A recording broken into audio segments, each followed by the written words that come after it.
Grand Matin Sud Radio, la vérité en face, Jean-François Achilly. Il est 9h32, la vérité en face, la suite 0826 300 300. Vous nous appelez comme vous le faites pour réagir si vous le souhaitez. Deux journalistes et pas n'importe lesquels invités de la vérité en face, les deux co-auteurs de Néron à l'Élysée, sous-titré Comment, c'est sur le bandeau, comment il a tout gâché. On a bien compris de qui il s'agissait. Emmanuel Macron, qui vient de paraître chez Albin Michel. Bonjour à vous et bienvenue Nicolas Domenach. Bonjour.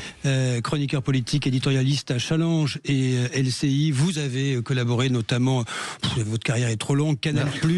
Et Marianne, dont vous avez été directeur adjoint de la rédaction. Et bienvenue à vous également Maurice Safran. Vous êtes le complice éternel de Nicolas Domenach, éditorialiste à Challenge. Vous intervenez sur BFM TV régulièrement, cofondateur de l'hebdomadaire Marianne. Bienvenue à tous les deux, messieurs. Alors, première question, est-ce qu'on peut comparer Emmanuel Macron à Néron? Je fais une petite recherche quand même, empereur romain d'une ambition sans limite. On a toujours l'image de Néron et l'incendie de Rome. Alors sur les dates, de 54 à 68 après Jésus-Christ, il a régné 13 années. Donc c'est un peu plus qu'un double quinquennat, Néron. La cruauté, l'extravagance, le complotisme ambiant. Il a persécuté ses opposants après l'incendie de Rome. Il en a profité pour liquider quelques opposants, quelques chrétiens au passage. Et cet incendie lui a été attribué à tort, Nicolas Domenach. En fait, du moins, il a pu jouir de l'incendie en question. Pourquoi cette comparaison avec Néron ? Écoutez, d'abord parce que on a beaucoup dit qu'il avait cramé la caisse, Emmanuel Macron. Il n'y a pas que la caisse qu'il a cramé, qu'il a brûlé. J'ajouterais qu'en plus, il aime bien faire des envolées lyriques aussi assez régulièrement, ce qui nous a fait penser à Néron. Une comparaison d'ailleurs qui est revenue souvent dans la politique. Souvenez-vous que Madame Chirac comparait Dominique de Villepin à Néron. Il n'y avait pas la même ampleur. Et puis au fond, ça venait de notre part, Maurice Safran et moi, à une forme de colère peut-être qui n'a cessé de monter, puisqu'on avait fait un livre précédent qui était Pourquoi tant de haine sur Emmanuel Macron. Oui. Et on nous avait rionné ensuite puisqu'il avait été réélu. On disait vous avez raconté n'importe quoi. Et nous on disait mais vous n'avez pas vu l'ampleur du rejet en raison de la politique que vous menez, de l'arrogance que vous manifestez. Voilà, donc c'est parti comme ça. Maurice Safran, il m'a été dit ce sont deux journalistes, deux éminents confrères, mais qui sont un peu des déçus du macronisme. Vous battez en prêche cet argument? Non, mais ce qui est curieux dans cet argument, c'est qu'en observant les faits, la réalité et la façon qu'a Emmanuel Macron de gouverner, on peut légitimement changer d'avis. Vous avez le droit de changer d'avis. C'est pas un crime. C'est ça qui est très curieux. Oui. Vous avez changé d'avis sur Emmanuel Macron. Bah oui, on a changé d'avis sur Emmanuel Macron. C'est au contraire, c'est très positif d'être capable de dire à un moment, on a cru à une politique et cette politique n'a pas été menée. On change donc d'avis sur celui qui la mène. Oui. C'est absolument légitime. C'est une critique qui est absurde. Vous êtes des observateurs. Voilà. Ou des observateurs engagés, on le reconnaît. On a travaillé essentiellement dans des journaux qui étaient et qui sont engagés, mais on a le droit de changer d'analyse devant la réalité. Et c'est ce qui s'est passé. Alors, attendez, il se trouve que j'ai lu votre livre de A à Z et je me suis régalé, je tiens à vous le dire. Ce Néron à l'Élysée, c'est une somme. C'est un portrait très sévère, mais extrêmement documenté, avec un certain nombre de révélations assez inédites. Le point de départ là-dessus, Nicolas Domenach, c'est la dissolution ratée. C'est un peu le point de départ. C'est une histoire de fou, vous dites. Si je peux rajouter deux petites choses, Jean-François Achilly, c'est aussi l'élection de 2022, la réélection d'Emmanuel Macron, où il n'y a pas eu de campagne, où on n'a pas purgé les humeurs. Je veux dire, il a été réélu contre Marine Le Pen et à cause d'une situation internationale, font qu'il fallait un président, etc. Et puis le second point, c'est que avec Maurice Safran, on a relu les entretiens qu'il nous avait donnés avant 2017, comment il nous disait qu'il était à gauche. Ma famille, c'est la gauche, nous disait-il. Et puis après, il est venu nous dire qu'il n'avait jamais été socialiste, tout ça. Donc, tout ça fait, une espèce de mouvement qui fait que c'est lui qui a changé avant nous. Maurice Safran, il aura payé, qu'est-ce qu'il aura payé au fond, Emmanuel Macron? Alors, il pêle-mêle, il y a le mépris des corps intermédiaires, vous parlez de la CFDT notamment, on revient sur Laurent Berger, d'ailleurs, on va en reparler. Vous dites est-ce qu'il est le seul responsable du naufrage politique? Parce que vous parlez de naufrage, pas du tout. Lui, en 2017, il profite brillamment, intelligemment d'une situation politique où la gauche social-démocrate s'est effondrée et où la droite républicaine est sur le point de le faire. Donc c'est pas lui qui a provoqué l'écroulement des socialistes et c'est pas lui qui a provoqué l'écroulement de la droite. Il a profité de cet écroulement. Mais en réalité, quand on est... Bon, de mon point de vue, il a fait un plutôt bon premier quinquennat.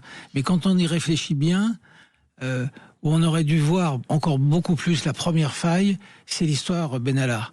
Dans l'histoire Benalla, ce fameux qu'ils jour... viennent me chercher. Voilà.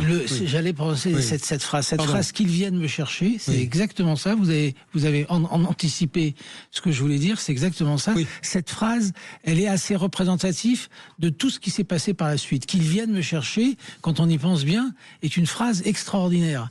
Alors que Benalla, c'était objectivement très mal conduit. Il n'y avait pas de discussion là-dessus. Et le qu'ils viennent me chercher montrait en réalité quel était le caractère d'Emmanuel Macron. Qui se retrouve d'ailleurs dans les épisodes plus tardifs de Depardieu notamment. Hein. C'est un peu la même dynamique. Maintenant, il ne faut pas non plus négliger, et ça complète le portrait. C'est que dans le livre, il y a de nombreux interlocuteurs qui nous expliquent que de tous les chefs d'État actuels, c'est le plus brillant, c'est le plus compétent, c'est celui qui connaît le mieux les dossiers, qui écrase les autres dans les réunions internationales, et il n'y a aucun doute que c'est vrai. Ils sont nombreux à vous le dire. Il n'empêche qu'il y a quelque chose qui ne marche pas. Alors qu'il est le plus brillant, il y a un truc qui ne marche pas. Nicolas Domnac, nombreux sont ceux qui s'expriment sous couvert d'anonymat ou intuitu personnel. Il y a un chapitre étonnant de verbatim de François Hollande. C'est d'une férocité. D'ailleurs, vous le citez même pas. Vous mettez entre guillemets des extraits de. Il vous le dit à quel moment, François Hollande? Écoutez, on est allé voir François Hollande et c'est vrai que nous-mêmes on était saisis pendant cet entretien, mais on voulait la réponse à une question qui nous a travaillé. C'est pourquoi Emmanuel Macron était incapable de se réconcilier. Il a toujours confondu l'Élysée, je cite François Hollande, je pourrais tout lire, hein, mais ça prendrait trop de temps. Il a toujours confondu l'Élysée avec les planches d'un théâtre. Il a poussé le narcissisme jusqu'au pathologique. C'est un enfant roi. Il joue. Waouh. Et il ajoute pourquoi, au fond, Emmanuel Macron n'arrive pas à avoir une relation avec lui qui eût été normale, une relation de président à ancien président. Il a dit parce qu'il y a deux façons de trahir en politique. Il y a une façon de trahir à visage découvert, et après, on peut, comme l'avait fait Sarkozy, on peut essayer de renouer des relations. Mais quand on trahit de façon dissimulée, on n'ose jamais vous regarder en face, ensuite, on regarde ses chaussures. C'est terrible, hein. Maurice Safran, c'est le portrait d'un narcissique. Il y a la séquence que nous connaissions, mais là, nous y sommes à l'intérieur de, vous savez, crise des Gilets jaunes, et il réunit, alors la date, il faudrait que je vous la retrouve, c'est le 18 mars 2019, il réunit la fine fleur intellectuelle, spirituelle française. C'est là qu'il y a une rupture aussi, dans le fond. Il y a une rupture avec l'intelligentsia. C'est-à-dire qu'il a la bonne idée de réunir une cinquantaine de très grands intellectuels français, toutes sensibilités confondues et tout métier confondu, des philosophes, des romanciers, des sociologues, etc. Ça dure jusqu'à 3h du matin, de 8h du soir jusqu'à 3h du matin. Simplement, il y a un problème. Ils sortent tous quasiment stupéfaits. C'est c'est lui qui a parlé pendant les 3/4 du temps. Oui, c'est Gérald Bronner qui vous dit on a joué au Trivial Poursuite avec un champion qui remplissait tous les camemberts à lui tout seul. Voilà. Et c'était sidérant parce que on aurait pu croire, on aurait pu penser, on aurait pu imaginer qu'il les recevait. Les Jacques Julliard, les Pierre Nora, les Finkielkraut, les Bruckner, etc., etc. Je vous répète, toutes ces sensibilités politiques confondues, qu'il les avait invités pour les écouter. Pas du tout, il les a pas écoutés, c'est lui qui leur a parlé.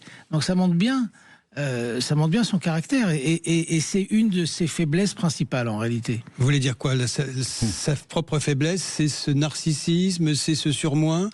Je ne sais pas si c'est du narcissisme ou du surmoi, mais qu'il ait invité 50 grands intellectuels français et qu'il ne les ait pas écoutés, qu'il leur ait parlé pendant 3-4 heures, ça montre bien le type de caractère qu'est le sien. En même temps, c'est l'homme, on oublie qu'il a loupé 2 fois le concours d'école normale et qui a besoin supérieur et qui a besoin de démontrer que quand même il vaut mieux que tous ces intellectuels qui pour beaucoup ont réussi normal sup, etc. Alors ça c'est le premier point. Le second point que nous dit très très bien Gérald Bronner, qui est le plus grand sociologue français d'après moi, hein, mais pas d'après moi seulement, mais qui nous dit il a accompagné pendant un moment Emmanuel Macron au début, et puis le quitte. Pourquoi il le quitte? Parce qu'il dit, il n'y avait pas d'avocat du diable auprès de lui, il n'en tolérait pas. Et 2, il ne croyait pas au hasard. Or, c'est une vraie leçon politique, ça. C'est-à-dire que l'homme politique qui ne croit pas au hasard, c'est-à-dire qui pense que tout lui est dû, tout ce qui lui arrive de victorieux, de positif ne lui revient qu'à lui, alors que le hasard joue un rôle essentiel dans la vie. Messieurs, nous allons marquer une pause, ce que vous décrivez, qui est très factuel, juste, parce que vous ne donnez pas votre avis, vous décrivez une personnalité, des situations qui s'enchaînent de façon très malencontreuse. Est-ce que ça n'est pas le lot, le destin de tous les présidents en fin de règne? Je vous pose la question. Nous viendrons très vite dans la deuxième partie là qui arrive sur la faute du président. C'est le chapitre 7 que nous avons tous vécu. Emmanuel Macron qui ne participe pas à la grande marche contre l'antisémitisme du 12 novembre 2023. Vous nous en direz quelques mots. Allez, à suivre la vérité en face sur Néron à l'Élysée. Comment il a tout gâché avec ses deux co-auteurs Nicolas Domnac et Maurice Safran. Le matin Sud Radio, la vérité en face. Jean-François Aquili. La trajectoire d'Emmanuel Macron, Néron à l'Élysée, comment il a tout gâché chez Albin Michel avec Nicolas Domnac et vous, Maurice Safran. Je disais à l'instant, la faute du président, le 12 novembre 2023, il y a la grande marche contre l'antisémitisme. Vous racontez cette espèce de valse, hésitation, comme Néron. Il ne sait pas si la dernière minute il viendra pas dans le cortège d'ailleurs ce jour-là. Chacun se demandait, il vient ou il vient pas? Est-ce qu'il va jaillir d'une ruelle pour marcher quelques mètres en première ligne pour disparaître? Est-ce que c'est ce qu'avait fait Mitterrand pour la manif Carpentras? Absolument. La légende veut que Mitterrand ait participé à la manif? Absolument pas. Mitterrand a rejoint la manif place de la Bastille. Il a salué les différents organisateurs, il a fait quelques photos et il est parti. Maurice Safran, c'est un moment de bascule. Donc c'est une erreur incompréhensible. C'est une première erreur incompréhensible. D'abord, il faut rappeler que ça s'intitulait Marche pour la République et contre l'antisémitisme. Oui. Donc c'était beaucoup plus large. Qu'un soutien aux Juifs français, par exemple. Initié par la présidente de l'Assemblée nationale et le président du Sénat. C'est eux qui sont à l'origine. C'est eux qui sont à l'origine. Bon. Et à partir de là, effectivement, il y a toute une polémique qui se crée autour du président de la République, avec son entourage, etc. Il y va pas, pourquoi il irait pas. Et il a cette explication absolument fascinante. Parce qu'elle est stupide, donc lui qui est tout sauf stupide, qui est beaucoup plus intelligent que nous, il explique que s'il était allé à cette manif, il aurait dû aller à une manif par jour et que c'était pas son rôle. Mais on est dans un contexte extrêmement particulier. On est dans un pays particulier. On est dans le pays de la France de Vichy. On est dans le pays de la rafle du Veldiv. Et la moindre des choses pour un président, quel qu'il soit, c'est d'aller à la rencontre de cette marche, d'y passer 5 minutes, 10 minutes, puis de repartir. Avec des précédents illustres, il faut les rappeler, notamment le discours de Chirac sur le Veldiv, etc. Oui, donc, mais surtout la manif, Mitterrand, il est allé accompagner pendant 10 minutes cette manif, et c'est rentré dans l'histoire. Donc c'est très curieux cette absence d'intelligence à ce moment-là. C'est vraiment une faute, enfin, pour moi, de l'ordre de l'essentiel, quoi, parce que il faut se souvenir, quand même, savoir que les Juifs, lors des offices, font une prière à la République. C'est-à-dire qu'ils sont. Et là, il a abandonné ses enfants. Et au-delà des Juifs, il a abandonné tous ceux qui pensent qu'il faut vivre ensemble. Et ça l'a rangé quelque part dans un camp qu'il ne souhaitait pas forcément lui-même. En tout cas, auprès de lui, certains disaient il faut faire attention aux banlieues, ce qui était absolument stupide aussi. Je dirais, c'était pas une manifestation contre les banlieues. Alors, il y a ceux qui disent non. Laurent Berger, qui ne veut pas être Premier ministre, très intéressant récit de l'intérieur également. Et Nicolas Domnac, il y a Bruno Le Maire, qui n'a pas su dire non, sauf... oui, allez-y, Maurice Safran. Une seconde sur Laurent Berger.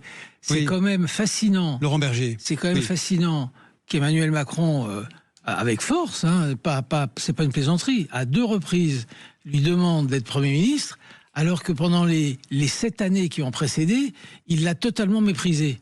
Et ça ne lui pose aucun problème. Il le voit, il lui propose Matignon très sérieusement, et il a effacé le traitement que Berger a subi, et que la CFDT, pas seulement Berger. Les corps intermédiaires. Mais que la CFDT, il a traîné la CFDT dans la boue pendant 6 ans, et à la 7e année, il propose tranquillement à Laurent Berger de devenir Premier ministre. Oui, Laurent Berger, vous le rappelez, dit ça aurait été une cohabitation, et le président lui répond non, une union nationale. Il dicte même la feuille de route, Nicolas Domnac. Il faut bien le rappeler, merci Maurice Safran. Il lui refuse en plus toute possibilité de revenir sur la réforme des retraites, ce qu'il fera quelques années plus tard. Mais pourtant, Laurent Berger lui dit, mais attendez, j'ai manifesté pendant des mois et des mois contre la réforme des retraites, vous me faites venir pour être Premier ministre et je ne pourrais pas le faire. Et je termine en disant que, c'est Laurent Berger qui me dit, ils ont été tellement violents, ils ont tout employé contre moi que j'ai mis ça au coffre. Je veux dire, j'ai des preuves au coffre. Donc, ça dit quand même quelque chose d'une blessure qu'il avait. Sur Bruno Le Maire, qu'est-ce qu'il vous dit au fond? Parce que ça, c'est dans le livre, il faut le rappeler. Il finit par, il dit non à tout, mais il finit par dire au président, je m'en vais, mais discrètement, quoi, grosso modo. Oui, je crois que... Et du coup, il encaisse les déficits sur son dos. Exactement. Les je crois que Bruno Le Maire, au fond, a eu à plusieurs moments le choix d'avoir un destin ou bien simplement de poursuivre sa carrière.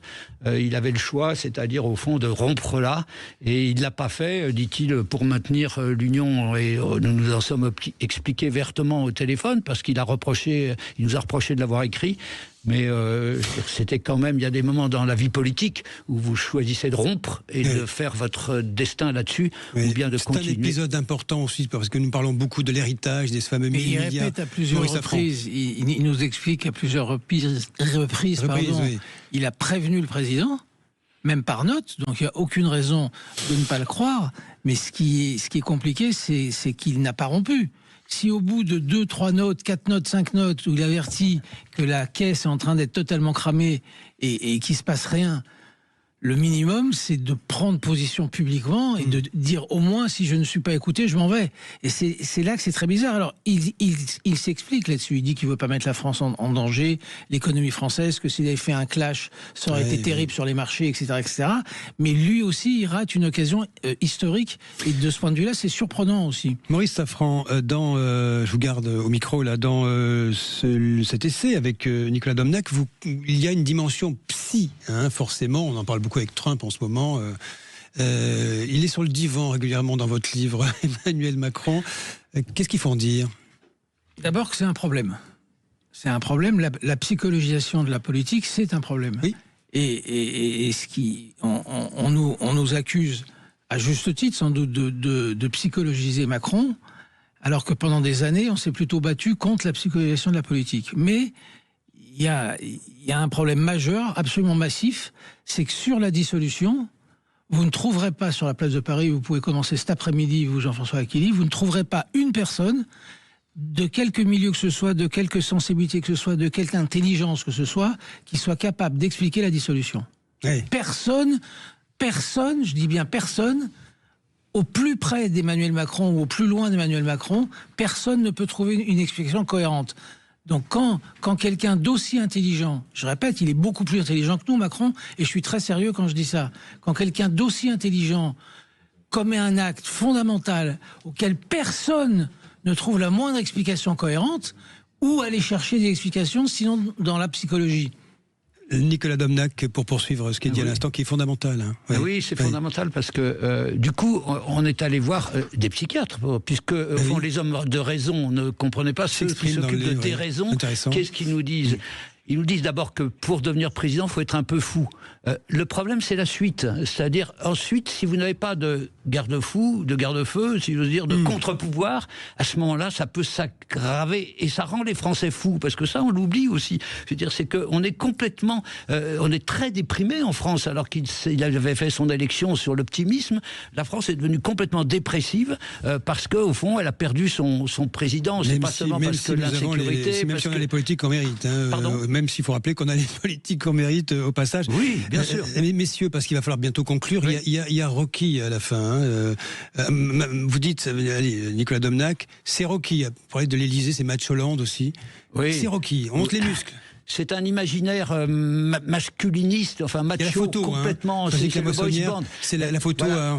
Il se fait photographier avec des muscles complètement gonflés. On retrouve ça aujourd'hui avec les Ray-Ban de Top Gun, quoi. Je veux dire, c'est le même imaginaire. Et pendant qu'on se fait photographier, je prends ce dernier exemple avec des lunettes de Top Gun, eh bien les Allemands et les Italiens font un pacte pour réformer l'Europe. Et nous, on peut pas projeter de la puissance quand on est impuissant. C'est ça la question de fond aujourd'hui. Je veux dire, ça sert à rien de faire le malin et le kéké. Le kéké, c'est assez amusant. Maurice Safran, dernière question. Vous lui avez envoyé le livre tous les deux au président de la République? Oui. Sûr, oui. Vous avez des retours? Non. Silence radio absolu. On l'a envoyé à tous les conseillers aux principaux conseillers qui l'entourent, qui ont des relations de travail depuis des années. Oui, bien sûr.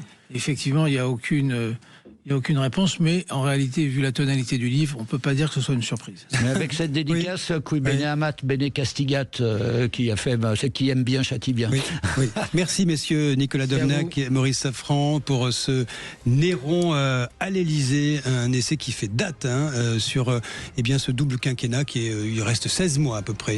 Vous avez le temps de vous procurer l'essai, de le lire. Merci à tous les deux messieurs et bonjour et bienvenue à vous. Valérie Expert, bonjour. Au menu de votre émission. Alors au menu, écoutez, vous pouvez parler de menu effectivement parce qu'avec Félix Mathieu, nous allons parler de consommation et de ces paquets qui grossissent, les paquets de chips, les pots de fromage blanc. Alors ça s'appelle alors j'ai oublié le nom, il va nous le redire, mais en gros, on vous fait grossir le paquet, vous avez l'impression que vous en avez plus, mais les prix augmentent considérablement. Alors appelez-nous pour nous dire si vous avez remarqué ce phénomène. Oui, vous l'avez remarqué? Oui. Les paquets de céréales, par exemple, plus 30%. Bah oui, mais le prix aussi, il augmente en conséquence. On va en parler avec Félix Mathieu. Vous grossissez. Oui, donc, et vous payez plus. 0826 300 300. On va revenir évidemment sur les propos de l'avocat de Samuel Paty. Un avocat devrait-il dire cela? Avocat qui accuse Samuel Paty d'avoir discriminé les élèves musulmans. Franchement, des propos qui choquants. Et puis le renvoi de la directrice de la police des Landes. Je pense que ça va faire réagir nos auditeurs, accusés d'avoir désobéi aux ordres du préfet qui demandait plus de répression. Voilà, tous ces sujets avec vous. Merci. Avec Gilles Gansman.